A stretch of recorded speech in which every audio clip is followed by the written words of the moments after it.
이 아침에 저희들이 호세아서 9장, 10장, 11장의 말씀을 읽었습니다. 여러분, 호세아서의 특징이 바로 그거였죠. 하나님께서는 음란한, 다시 말하면 하나님을 떠나서 하나님이 아닌 다른 것을 사랑하며 그것을 뒤쫓는 그러한 우상 숭배를 하고 있는 북이스라엘 백성에 대해서 하나님은 호세아 선지자를 통해서 이렇게 책망을 하십니다. 그리고 곧 그들이 돌아오지 않는다면 하나님께서는 그 땅을 하나님의 심판 아래 두고 또 모든 백성들을 다 흩트리겠다라고 말씀하고 있습니다. 그게 이스르엘이었죠. 첫 번째 아들의 이름처럼요. 그런데 하나님은 그렇게 심판만 말하고 있는 것이 아닙니다. 그래서 하나님의 궁극적인 그런 말씀을 호세아를 통해서 외치고 있는 그 의도가 뭐냐면 아직도 늦지 않았다라는 거예요. 이 호세아 선지자를 통해서 외치는 말씀을 받을 때 아직도 늦지 않으니까 나에게로 돌아오라라고 하나님의 간절한 그러한 긍휼의 마음을 말씀 가운데 계속해서 말하고 있음을 보게 됩니다. 그래서 너희들은 이렇게 멸망할 것이다. 그러나 나는 너희들을 이렇게 사랑한다 하면서 계속해서 이 말씀이 이렇게 반복되면서 그렇게 선포되고 있음을 보게 됩니다.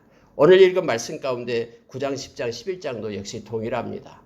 너희들은 이러한 죄 가운데 있기 때문에 하나님의 반드시 심판을 받을 것인데 돌아오기만 한다면은 하나님께서 너희들을 세우고 회복시키겠다라는 메시지가 이렇게 겹으로 계속해서 나타나고 있음을 보게 됩니다.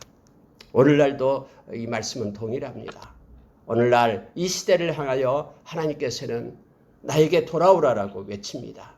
코로나가 그것 때문에 하나님 백성에게 재앙이 아니라 그것을 보고 기도하지 않는 것이 재앙이다라고 말합니다. 하나님께로 돌아오고 회개하고 하나님 편에 서는 것, 그것을 하나님은 원하고 하나님의 거룩한 백성으로 세워지는 것을 원하시는데 많은 이들은 하나님께로 돌아오지 않고 있다라고 지금 이 말씀에 빗대어 우리가 묵상할 수가 있습니다. 몇 가지를 묵상하고요.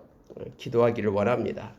여러분 9장 1절에 보니까 이스라엘아 너는 이방 사람처럼 기뻐 뛰놀지 말라. 네가 음행하여 내 하나님을 떠나고 각 타작마당에서 음행의 값을 좋아하였느니라. 타작마당이라 술틀이 그들을 기르지 못할 것이며 새 포도주가 떨어질 것이요.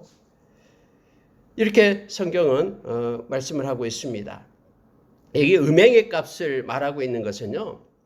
이 추수의 수확이 우상을 섬긴 대가로 주어진다라고 그들이 알았기 때문에 그래요. 음행이다라는 것은 지금 우상 숭배를 얘기하고 있잖아요. 이스라엘 백성들이 하나님을 믿고 의지해야 되는데 하나님 대신에 이 땅의 풍요의 신을 따라가고 있는 거예요. 바알을 그들이 믿고 의지했다라는 거예요. 그런데 문제는 뭐냐면 타작마당에서 많은 곡식을 수확했는데 그들은 스스로 생각하기를 원하냐면 이것은 음행의 값이다라는 거죠. 호세아 입장에서 그렇게 보는 거예요. 우상 숭배한 대가다라고 그들은 생각을 하는 거예요. 자기들이 바알을 잘 섬겼기 때문에 이러한 아름다운 추수를 수확했다라고 그들은 생각하는 거예요. 그래서 이방인들처럼 그들이 기뻐하면서 뛰놀고 있다라고 말하는 거예요. 그러나 호세아는 지금 하나님의 말씀을 가지고 말하는 게 뭐냐면은 이방인처럼 그것 가지고 기뻐하지 말라라고 얘기합니다. 불의의 싹스를 가지고 하나님을 배반하고 우상을 섬기는 그 대가로 얻었다라고 기뻐 뛰는 그들을 향해서 하나님께서는 말씀을 하고 있는 것이에요. 너희들은 이방 사람처럼 뛰놀지 말라. 하나님을 떠나고 그리고 타작마당에서 그 음행의 값을 좋아하였느니라 라고 말하고 있는 것입니다. 왜냐하면 기뻐하지 말아야 될 이유가 뭐냐면은 너희들이 가지고 있는 그 타작마당 그리고 포도주를 수확했던 그 술틀 그것들이 그들을 기르지 못할 것이다. 너희들에게 유익이 되지 못할 것이다 라고 얘기합니다. 그리고 그 술틀에서 얻었던 것들 새 포도주 떨어지게 될 것이다 라고 말합니다.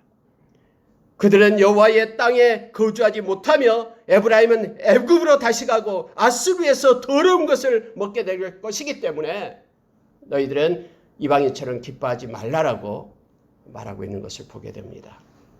실제 여러분 이스라엘 백성들이요 추수를 할 때에 그들이 하나님께 감사해야 되는데 하나님께 감사한 것이 아니라 자기들이 이 풍요의 신을 따라서 그렇게 행했기 때문에 이 물을 공급하고 이 곡식을 자라게 했던 그런 풍요이신 바알이 준 거라고 생각하면서 기뻐하고 그들의 제단 앞에 예물을 드리고 했던 것을 우리는 기억을 합니다. 그러나 하나님께서는 이제 너희들은 애굽으로 다시 가고 아수르에서 더러운 것을 먹게 될 것이다라고 그렇게 말하고 있습니다. 절대로 그들은 여호와께 포도주를 부어드리지 못하며 여호와께서 기뻐하시는 바도 되지 못할 것이라. 그들의 재물은 애곡하는 자의 떡과 같아서 그것을 먹는 자는 더러워지나니 하면서 이 호세아 선지자는 그 백성들을 향해서 외치고 있는 것입니다. 하나님 앞에 거룩하신 하나님 앞에 그들은 예물을 드리지 못한 자가 될 것이다라고 말하고 있음을 봅니다. 여러분 6절로 내려가면은요. 보라 그들이 멸망을 피하여 갈지라도 애굽은 그들을 모으고 노본 그들을 장사하리니 그들의 은은 귀한 것이나 찔레가 덮을 것이요 그들의 장막 안에는 가시덩굴이 퍼지리라. 그들에게 이제 하나님의 심판이 말 때에 그들이 곳곳으로 흩어집니다. 애굽으로 내려가고 또 아수르로 그렇게 옮겨지고 그런데 그곳에서의 삶 속에서 그들은 그들의 은, 그들이 가장 귀하게 여겼던 그것들, 그것에는 찔레가 덮을 것이고 그들의 장막 안에는 평안이 아니라 가시 덩굴이 퍼지리라 라고 말합니다. 형벌의 날이 이르렀고 보응의 날이 온 것을 이스라엘이 알지라 하면서 말하고 있는데요. 이는 하면서 그 이유가 뭐냐면은 네 죄악이 많고 네 원한이 큼이니라 라고 말합니다.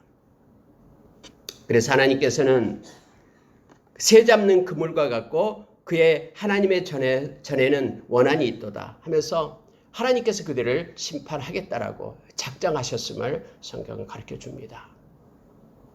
그들이 귀하게 여기고 보배롭게 여긴 것들이 그들을 구원해내지 못할 것이다 라고 말합니다. 그들이 가장 귀하게 여겨서 물질을 따라가고 그 풍성한 수확을 기뻐하고 했던 그것들이 그들에게 오히려 이 찔레가 덮이고 그리고 가시덩굴이 되어서 그들을 옥죄해 올 것이다 라고 말하고 있습니다. 우리는 때로는 눈에 나타나는 것들이 우리를 구원할 것이라고 생각하고 착각합니다. 그러나 절대 그것들에 의해서 구원을 얻지 못하죠. 모든 것들은 주권자 되신 하나님의 손에 있음을 우리는 기억해야 됩니다. 아무리 힘들고 어려워도 우리는 하나님을 바라보는 그런 시선을 우리가 놓쳐서는 안 됩니다. 어떤 순간에도 주의 이름을 부르는 자는 구원을 얻지만 그러나 주님이 아닌 다른 것을 의지하고 행하는 이들에게는 부끄러움과 수치를 당하게 된다라고 성경은 시종일관 우리에게 가르쳐주고 있습니다. 성경은 9절에서 이렇게 말합니다. 그들은 기브아의 시대와 같이 심히 부패한지라 여호와께서 그 악을 기억하시고 그 죄를 벌하시리라. 하나님은 이렇게 회개하지 않고 하나님께로 돌아오지 않는 이들은 하나님께서 정한 때에 반드시 심판하시고 벌하심을 성경 말합니다. 여러분 기브아의 시대가 어떤 시대입니까? 우리가 여러분 그 사사기서 19장과 20장에서 나오고 있잖아요. 이 기브아 지역의 불량배들이 한 레위인의 첩을 윤관해서 죽게 했잖아요. 이것이 발단에 대해서 이 죽은 사람의 시신을 토막내서 각 지파에 보내고 그것 때문에 이제 이 기브아 전쟁이 일어나잖아요. 베냐민이 다 죽을 뻔했잖아요. 그 싸움이 동족 간의 싸움이 일어났던 것 우리는 너무나 잘 압니다. 이런 기브아 시대와 같이 심히 부패했다라고 말합니다. 심히 부패했다. 그 부패한 것이 오늘날도 역시 동일합니다. 이 동성애 문제 때문에 너무나 뜨겁습니다. 지금 말씀을 맡고 있는 사람들 사이에도 여기에 대한 동조하는 세력들이 너무나 일어나고 있어요. 문자적으로 해석하지 말라고 하면서 마치 남자와 여자가 결혼하는 것이 그것은 교회와 주님과 교회와 관계로 풀어내면서 실제 결혼을 말하지 않고 있다라고 그렇게 주장하는 이들이 나타나요. 그러면서 마치 요즘에 비혼주의도 그러면 잘못됐냐 하면서 그것과 같이 동등하게 선포하고 있는 이들이 있습니다. 여러분 여기에요. 이 기브아 시대가 바로 그때 그 시대를 얘기합니다. 그 레윈이 갔을 때에 불량배들이 와가지고 그 레윈 남자를 끌어내라고 했잖아요. 우리가 그와 상관하겠다라고 말했잖아요. 그런데 그 첩을 데려가지고 윤관하고 그래서 죽게 되잖아요. 이란 이스라엘의 하나님의 백성 사이에 이러한 것이 있었기 때문에 그래가지고 동족 간의 그런 전쟁이 나타나게 되잖아요. 근데 그 시대와 같이 심히 부패했다라고 지금 말하고 있습니다. 하나님께서는 그 악을 기억하시고 그 죄를 벌하시리라 하면서 호세아는 북이스라엘을 향하여 지금 외치고 있는 것입니다. 여러분 10절에 보십시오. 옛적에 내가 이스라엘을 만나기를 광야의 포도를 만난 같이 하였으며 하나님의 마음을 지금 말하고 있습니다. 너희 조상들을 보기를 무화과나무에서 처음 맺힌 첫 열매를 본같이 하였거늘 그들이 바알볼에 가서 부끄러운 우상에게 몸을 들이므로 저희가 사랑하는 우상같이 가증하였도다. 하나님의 백성을 향한 하나님의 마음을 10절에서 말하고 있는 것입니다. 광야에 아무것도 없는 그러한 황망한 그러한 광활한 그곳에서 척박한 그곳에서 길을 가는데 목이 타고 힘들 때에 그곳에 한 곳에 광야에 포도를 만났다라는 거예요. 하나님께서 선물로 준 그 포도를 만날 때 얼마나 기뻐하고 목이 타고 물이 없을 때에 갈증이 날 때에 그 포도를 만날 때 얼마나 기쁨이 더하겠습니까? 근데 하나님께서 지금 하나님의 백성을 보고 있는 그런 기쁨이 바로 이와 같다라고 말하고 있는 거예요. 처음 맺힌 첫 열매, 무화과나무를 심어가지고 처음 맺힌 첫 열매를 봤을 때 그 농부의 기쁨이 어떻겠습니까? 하나님의 백성을 볼 때에 그런 기쁨으로 그들을 안고 그들을 원하고 기뻐하고 너무너무 즐거워하고 계시는데 성경은 그들이 바알보로 가서 부끄러운 우상에 몸을 들였다라고 얘기하죠.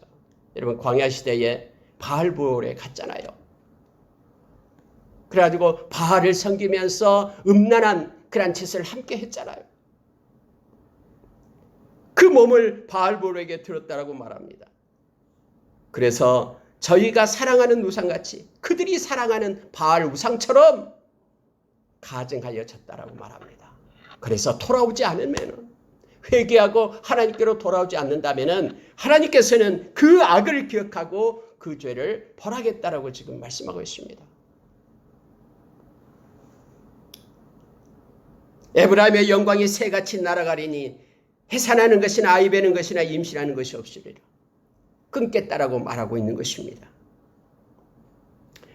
여러분 12절 하반절에 한번 보시기 바랍니다. 내가 그들을 떠나는 때에는 그들에게 화가 미치리로다.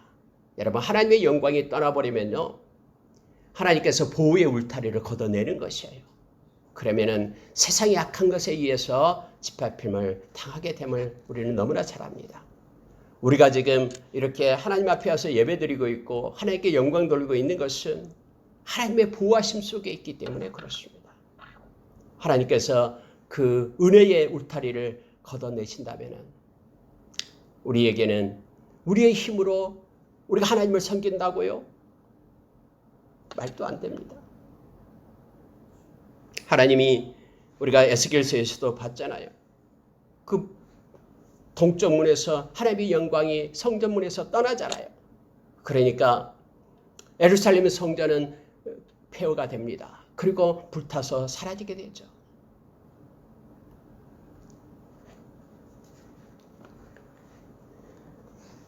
에브라임의 영광이 새같이 날아갈 것이다라고 말합니다. 하나님이 떠나면은 그들에게 화가 미친다라고 말합니다. 근데 그들은 즐겨 하나님을 떠나고자 합니다.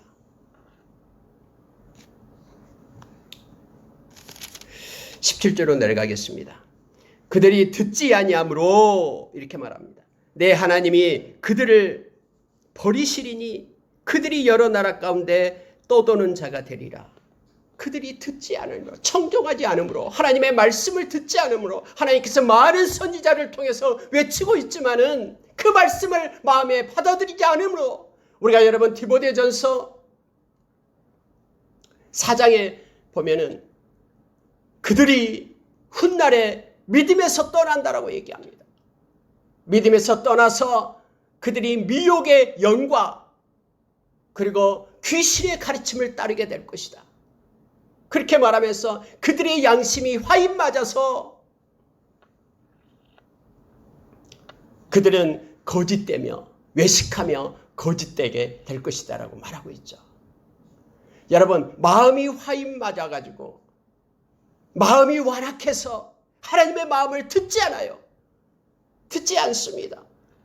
귀가 할례를 받지 않고 마음이 할례를 받지 않아서 그것이 귀와 마음이 하나님께 속한 자가 되지 않아서 하나님의 말씀을 듣지 않고 하나님을 따르지 않는다고 말합니다. 그러나 그들이 이렇게 듣지 아니함으로 인하여 내 하나님이 그들을 버리리니 그들이 여러 나라 가운데 떠도는 자가 되리라. 그래서 곳곳에 디아스포라로 흩어지게 됨을 성경은 말해주고 있습니다. 여러분 10장에 내려가면요. 10장 1절을 보십시오. 이스라엘은 열매 맺는 무성한 포도나무라. 그 열매가 많을수록 재단을 많게 하며 그 땅이 번영할수록 주상을 아름답게 하도다. 그들이 두 마음을 품었으니 이제 벌을 받을 것이라. 하나님이 그 재단을 쳐서 깨뜨리시며 그 주상을 허시리라. 여러분 이스라엘은 하나님의 백성이잖아요. 열매 맺는 무성한 포도나무라고 얘기합니다. 하나님이 복을 주고 은혜를 베풀어서 무성하게 포도 열매가 맺어요. 그런데 문제는 뭐냐면은 그렇게 하나님이 축복하고 복을 주면 줄수록 열매가 많을수록 오히려 하나님께 감사하며 하나님께 영광을 돌려야 되는데 그렇지 않고 재단을 많게 한다고 얘기합니다. 풍성함이 넘치면 넘칠수록 그것을 가지고 오히려 하나님을 배반하고 재단을 더 많게 하고 문제는 뭐냐면 땅이 번영할수록 주상을 아름답게 하도다. 우상을 더 아름답게 세우고 더 크게 만들고 더 그 우상의 재단을 더 많이 만든다라고 지금 말하고 있는 거예요. 그러니 하나님께서 그 은혜의 손길을 거둘 수밖에 없잖아요. 깨닫고 하나님께로 돌아오라고. 복을 주면 줄수록 오히려 더 악하게 그들이 변해가고 있는데 그 축복의 선을 거둬내야죠. 두 마음을 품었다라고 얘기합니다. 여러분 두 마음을 품으면요 반드시 벌을 받습니다. 하나님은 두 마음을 너무너무 싫어합니다. 하나님은 우리의 온전한 마음을 원하지 99%는 하나님께 가 있고 1%만 하나님 아닌 다른 것을 섬기겠습니다라는 것 하나님은 용납하지 않습니다. 하나님은 너무나 우리를 사랑하기 때문에 그렇습니다. 나의 사랑하는 아내가 365일 나와 함께하고 나를 사랑하기를 원하지 364일은 나와 함께하고 하루는 다른 남자 따라가는 것을 원하는 남자가 어디 있습니까? 하나님은 우리의 온전한 마음을 원하시는 거예요. 그래서 온전함으로 하나님을 섬길 것을 얘기합니다. 우리가 여러분 야고보서 1장에 보면은요. 성경 그렇게 말해요. 두 마음을 품어 정함이 없는 자로다. 하면서 어떤 것이든 하나님 앞에 얻기를 생각조차 하지 말라라고 말하고 있는 거예요. 하나님은 욕심장이라고. 우리가 반반 해가지고 반은 하나님을 섬기고 반은 세상을 섬기고 이렇게 말하는 말도 안 됩니다. 하나님은 두 마음을 품는 자들은 반드시 어떤 것도 주지 않을 뿐더러 여러분 성경에서 오늘 말씀해 주고 있는 것입니다. 두 마음을 품었으니 이제 벌을 받을 것이라. 하나님께서 그 제단을 쳐서 깨뜨리시며 그 주장을 하시도다. 원래 이스라엘 백성이 그랬거든요. 한쪽에는 하나님 앞에 와서 예배를 드렸어요. 그리고 한쪽으로는 이렇게 바알을 섬기면서 행했던 이스라엘 백성입니다. 그래서 하나님은 이제 벌을 내리시겠다라고 정한 것임을 보게 됩니다. 그들은 헛된 말, 거짓 맹세, 또 재판을 할 때도 4절에서 그렇게 말하고 있죠. 그들이 헛된 말을 내며 거짓 맹세로 언약을 세우니 그 재판이 반일하게 돋는 독초 같으리로다. 삶도 그랬다라는 거예요. 거짓과 자기의 욕심을 따라서 그렇게 삶을 행했다라고 말합니다. 특히 여러분 10장 5절에 가면은요. 사마리아 주민이 벳 아웬의 송아지로 말미암아 두려워할 것이라. 그 백성이 슬퍼하며 그것을 기뻐하던 제사장들도 슬퍼하리니 이는 그의 영광이 떠나감이며 그 송아지는 아수르로 옮겨다가 예물로 아렙 왕에게 드리리니 에브라임은 수치를 받을 것이요 이스라엘은 자기들의 계책을 부끄러워할 것이며 사마리아 왕은 물 위에 있는 거품같이 멸망할 것이며. 여러분, 하나님은 구체적으로 말씀합니다. 그래서 벳 아웬의 송아지가 뭐냐면요, 이스라엘 백성 여로보암이 송아지를 세웠잖아요. 두 마리를 이렇게 베델하고 단에다가 세워가지고 그 금송아지가 하나님이다라고 말했어요. 요 계속해서 북이스라엘이 그러한 죄 가운데 있었죠. 근데 여기서 이 벳 아웬, 원래 벳 엘이잖아요. 여러분, 벳이다라는 것은 집이라는 뜻이에요. 벳. 엘은 뭐예요? 하나님이에요. 그럼 베델이라는 곳이 뭡니까? 우리가 야곱이 그곳에서 하나님께 예배를 드리고 여호와의 집이다라고, 하나님의 집이다라고 말했잖아요. 그러니까 베델은 그곳이 하나님의 집이다라고 하나님을 섬겼던 그런 제단이었습니다. 그런데 벳 아웬, 아웬이다라는 것은 헛된 것이다라는 뜻이에요. 헛된 것의 집, 이렇게 말합니다. 금송아지 세워놓고 그곳에서 이것이 하나님이다라고 모조품 하나님을 섬겼던 그런 북이스라엘, 이것이 벳 아웬, 이렇게 말하는 거예요. 헛된 것의 집. 그런데 하나님께서는 이제는 그 백성에게 슬픔을 주겠다라고 얘기합니다. 그곳에 있던 그 제사장들, 그들은 레위족도 아니에요. 하나님의 말씀에 의해서 세워진 그런 제사장도 아니에요. 그 제사장들에게 하나님은 그들도 슬퍼하려니 영광이 떠났다. 그래서 하나님은 이제 그곳에 심판을 하겠다고 말합니다. 그 송아지는 아수르로 옮겨다가 예물이 될 것이다. 그리고 사마리아 왕은 물 위에 있는 거품같이 멸망할 것이다 라고 말합니다. 여러분, 거짓, 그러한 가짜 하나님을 섬기는 이들은요, 마지막에 다 수치와 부끄러움을 당하고 멸망을 당하게 됩니다. 우리는 우리가 만든 하나님을 섬겨서는 안 됩니다. 우리는 이 성경, 하나님께서 가르쳐 주신 이 말씀에 계신 하나님을 섬겨야 됩니다.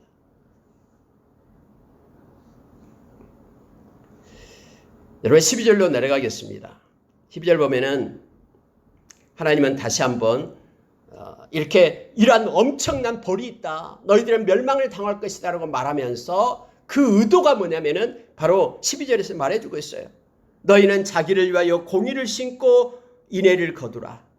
너희의 묵은 땅을 기경하라. 지금이 곧 여호와를 찾을 때니 마침내 여호와께서 오사 공의를 빛처럼 너희에게 내리시리라. 하나님께서 호세아 선지자를 통해서 이것을 말씀하고 있는 거예요. 지금 여호와를 찾을 때다. 아직도 늦지 않았다. 그러니 너희의 묵은 땅을 기경하라. 이 양심이 화인 맞아서 완악한 마음을 기경하라라고 말합니다. 그래서 하나님께로 돌아올 것을 요청하고 있습니다. 하나님의 공의와 하나님의 사랑을 그래서 거두라라고 얘기합니다. 하나님께로 돌아오기만 하면은 하나님께서 공의를 빛처럼 너희에게 내리실 테니 하나님께로 오라라고 외치고 있습니다. 그러나 13절 보십시오. 너희는 악을 밭가라 죄를 거두고 거짓 열매를 먹었나니 이는 네가 네 길과 네 용사의 많음을 의리하였습니다. 이스라엘 백성을 향하여 악을 밭갈아서 죄를 거뒀다고 얘기합니다. 공의를 심고 인애를 거두라라고 얘기했는데, 이거 악을 밭갈아 이런 표현은요, 악을 심었다라는 거예요. 그래서 결과로 뭘 거뒀냐? 죄를 거뒀다라고 말합니다. 공의를 심고 하나님의 사랑을 거두라라고 하나님 백성 돌아와서 하나님께로 회개하고, 그런데 그들은 악을 밭갈아서 악을 심어가지고 죄를 거뒀다라고 얘기합니다. 그들이 거둔 것은 바로 거짓 열매다라고 얘기합니다. 그런데 왜 거짓 열매가 되냐 그러면은 하나님께로 나가지 않는 것은 다 거짓된 것이기 때문에 그래요. 우리가 요한일서 2장 15절에 보면은 세상과 세상에 있는 것들을 사랑한다라고 얘기할 때 육신의 정욕, 안목의 정욕, 이생의 자랑이라 그랬죠.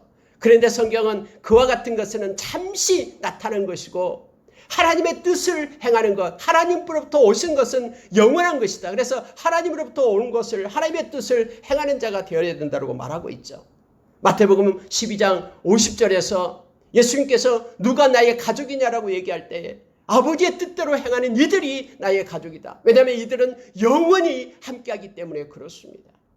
하나님의 뜻을 이 땅에서 행하는 것은 그것은 영원히 있는 것이고, 그러나 그렇지 않는 것은 순간적이면서 거짓된 것이다고, 거짓 양식이다라고 말하고 있죠.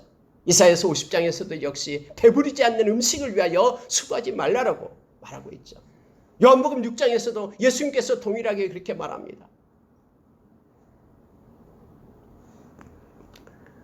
여러분, 지금 여기에서 너희는 악을 바꿔라 죄를 거두고 거짓 열매를 먹었나니 이는 네가 내 길과 내 용사의 많음을 의뢰하였습니다. 하나님을 의뢰하고 하나님께서 나오는 것을 붙잡고 살아야 되는데, 하나님의 길이 아닌 자기의 길, 이것은 자기의 정욕과 안목의 정욕, 이생의 자랑으로 살아가는 것을 얘기합니다. 자기 길을 갖다라는 거예요. 우리는 하나님의 길을 가는 사람들이에요. 그런데 그들은 자기의 길을 갖고 뿐만 아니라 자기의 용사의 많음을 의지했다라고 말합니다. 자기의 힘이 있고 자기의 눈에 보이는 용사를 의뢰하고 갔다. 하나님을 의뢰하고 의지하고 가야지만 안전한데 사람을 의지하면서 그들이 행했다. 그러니 그들이 거둔 것은 다 거짓 열매다라고 말하고 있는 것입니다. 그러므로 성경은 이렇게 말하죠. 살만이 전쟁의 날에 벳 아벨을 무너뜨린 것 같이 될 것이라. 그때의 어머니와 자식이 함께 부서졌도다. 여러분이 살만을 얘기할 때는 그 아스루 왕을 얘기합니다. 살만에셀 왕을 얘기하고 있죠.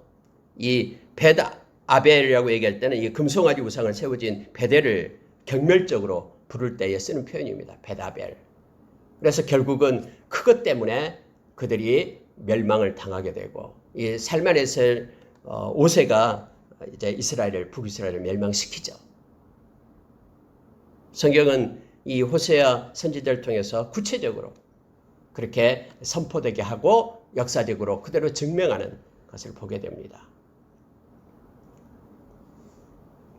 여러분 11장으로 가서 보고 마치도록 하겠습니다. 여러분 11장 보면은요, 이제 하나님께서 하나님의 마음을 11장에서는 하나님 백성들에게 붓고 있습니다. 그래도 이제 하나님은 너희들을 내가 포기할 수 없다라고 말하고 있습니다. 너희들이 그렇게 내가 너희들이 축복하면 축복할수록 그 축복한 걸 가지고 오히려 더 악한 그런 일을 하고 우상을 더 섬기니까 이제는 너희들을 이렇게 책망해서라도 이제는 나에게로 돌아오게 하겠다라는 하나님의 계획을 11장에서 말씀해주고 있습니다. 그래야지만이 너희들이 살아나니까. 11장 1절을 보십시오. 이스라엘이 어렸을 때에 내가 사랑하여 내 아들을 애굽에서 불러냈거늘 선지자들이 그들을 부를수록 그들이 점점 멀리하고 바알들에게 제사하며 아루새긴 우상 앞에서 분향하였느니라. 하나님이 너희를 택해서 너희는 나의 자녀고 나의 백성이다라고 불러냈다라고 얘기하죠. 애굽에서 불러냈잖아요. 그런데 하나님이 선지자들을 통해서 하나님께서 이제는 죄악의 길에서 벗어나서 우상을 떠나서 내게로 오라라고 말하면 말할수록 오히려 점점 더 멀어지고 있다라고. 오히려 하나님이 가증스럽게 여기는 바알을 향하여 세상의 풍요를 따라서 제사하고 있다라고 말하는 거예요. 하나님이 이렇게 말씀하십니다. 3절에서요. 내가 에브라임에게 걸음을 가르쳤다. 팔로 내가 안았다. 내가 그들을 고쳤다. 그런데 그들은 그것을 알지 못한다 라고 말하고 있어요. 그들의 걸음마를 시키고 그들이 넘어질 때 내가 마음으로 가슴으로 안아줬고, 뿐만 아니라 내가 그들이 잘못된 길을 갈 때 내가 고치면서 바르게 가르쳐줬는데 그들은 알지 못한다 라고 말하고 있습니다. 내가 사랑의 줄로 그들을 이끌었고 그들의 목에서 멍에를 벗기는 자 같이 되었으며 그들 앞에 먹을 것을 내가 두었다.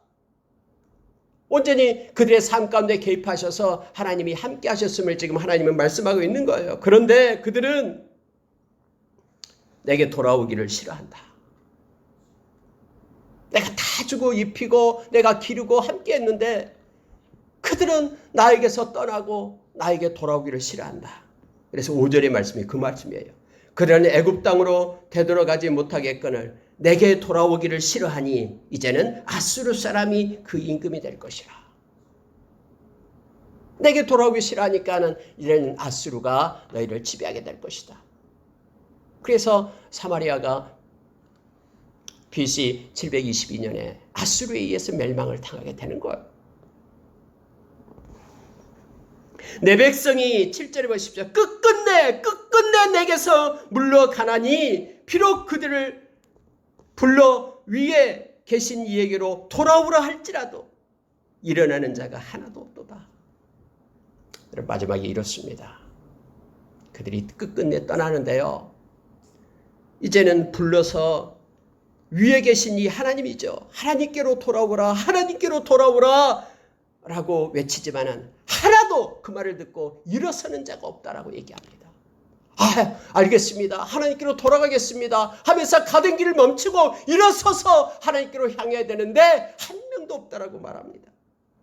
여러분, 이와 같은 것은 베드로후서 3장 8절에서 우리에게 말씀해 주고 있죠. 하루가 천년같이 천년이 하루같이 기다리면서 내게 회개하고 돌아오라라고 외치지만은 그러나 돌아오는 자들이 없고, 그럴 때 하나님께서는 정해진 때에 하나님은 이 땅에 심판을 하신다라고 말하고 있습니다. 그런데 하나님은 사랑의 하나님이십니다. 이렇게 말씀하고 계십니다. 이 말씀하고 마치겠습니다. 에브라임이여 내가 어찌 너를 놓겠느냐. 이스라엘이여 내가 어찌 너를 버리겠느냐. 내가 어찌 너를 아드마같이 놓겠느냐. 어찌 너를 스보임같이 두겠느냐. 내 마음이 내 속에서 돌이키어 나의 긍휼을 온전히 불붙듯 하도다. 우리를 사랑했던 하나님께서는, 그렇게 약속했던 하나님께서는 끝까지 그 약속을 지키고 긍휼의 하나님, 하나님을 나타낼 때 첫 번째가 바로 긍휼의 하나님이시죠. 그 긍휼의 하나님이에요. 우리가 느헤미야서 9장 31절에서 나타내죠. 처음 하나님을 말씀할 때 하나님은 긍휼을 베푸시는 하나님, 은혜가 풍성하신 하나님, 하나님은 광대하시고 하나님은 능하시며 하나님은 두려우신 하나님, 하나님은 약속을 지키시며 하나님의 인자하심은 영원하시며 하나님은 공의로우신 하나님이시며 하나님은 진실하신 하나님, 그렇게 나타날 때예요. 긍휼의 하나님. 지금 하나님은 그렇게 하나님을 떠나는 백성을 향하여 하나님의 그 나의 긍휼이 온전히 불붙듯 하도다라고 표현하고 있습니다. 그래서 하나님께서는 흩어져 있는 그들을 다시 하나님의 때에 불러 모아서 하나님의 백성으로 다시 세우겠다라고 약속해 주고 있음을 보게 됩니다. 여기서 말하는, 여러분, 아드마같이 놓겠느냐, 스보임같이 놓겠느냐라고 말하는, 아드마나 스보임은요, 우리가 이게 창세기 19장에 나온 그런 나라를, 그 지명을 얘기하죠. 그때 소돔과 고모라와 동일해요. 소돔과 고모라가 멸망을 당했잖아요. 그 소돔과 고모라의 제약이 바로 여기에 있는 아드마와 스보임의 땅에도 동일한 제약이 있었습니다. 그래서 하나님이 그 땅을, 그 성읍을 버렸죠. 그것처럼 그 제약이 있다고 해서 그것처럼 내가 없애버리지 않겠다라고 말하고 있는 거예요. 왜냐하면 너희들을 향한 나의 긍휼한 마음 때문에라고 하나님은 말씀하고 있습니다. 내가 나의 맹렬한 진노를 나타내지 아니하며 내가 다시는 에브라임을 멸하지 아니하리니 이는 내가 하나님이요 사람이 아님이라. 네 가운데 있는 거룩한 이니 진노함으로 내게 임하지 아니하리라 해서 하나님은 긍휼을 베풀면서 그 남은 자들을 구원하시겠다라고. 그래서 곳곳에 흩어져 있는, 여러분 실제 그랬어요. BC 722년에 멸망을 당했잖아요. 아수르 곳곳에 그들은 흩어짐을 당했습니다. 그리고 다음에 BC 586년에 이제 3차에 걸쳐서 이스라엘들도 이제 멸망을 당하잖아요. 남유다도 멸망을 당하죠. 그리고 그들도 곳곳에 흩어졌어요. 그런데 그들이 다시 올라올 때는요, 북이스라엘 백성들도 함께 하나님의 신실한 자들이 같이 올라왔어요. 그래서 예루살렘에서 스룹바벨 성전이 건축되고 또 하나님께 섬기는 하나님의 백성으로 이어져 내려오게 됐음을 우리는 너무나 잘 압니다. 12절 보고 마칠게요. 마지막 절 보면은 에브라임은 거짓으로 이스라엘 족속은 속임수로 나를 에워쌌고 유다는 하나님 곧 신실하시고 거룩하신 자에게 대하여 정함이 없도다. 하나님은 다 알고 계시고 보고 계십니다. 북이스라엘은 거짓과 속임수를 가지고 하나님 앞에 섰고요. 남유다는 신실하시고 거룩하신 그 하나님 앞에 그들의 마음이 정하지 못했다라고 말합니다. 여러분 오늘 하루 신실하시고 거룩하신 하나님께 우리의 마음을 정하기를 원합니다. 그래서 우리의 삶 가운데 하나님이 싫어하는 거짓과 그리고 속임 이것이 떠나가고요. 우리가 늘 하나님 앞에 회개하며 돌아옴으로 인하여 하나님께서 우리를 향한 그러한 하나님의 긍휼과 하나님의 은혜 가운데 우리가 늘 거하기를 원합니다. 하나님은 우리의 온전한 마음을 원하십니다. 두 마음, 쪽마음이 아니라 우리의 온전한 마음으로 하나님을 사랑하며 하나님을 따르는 하나님의 백성으로 오늘 하루를 살아내기를 원합니다. 함께 기도하겠습니다.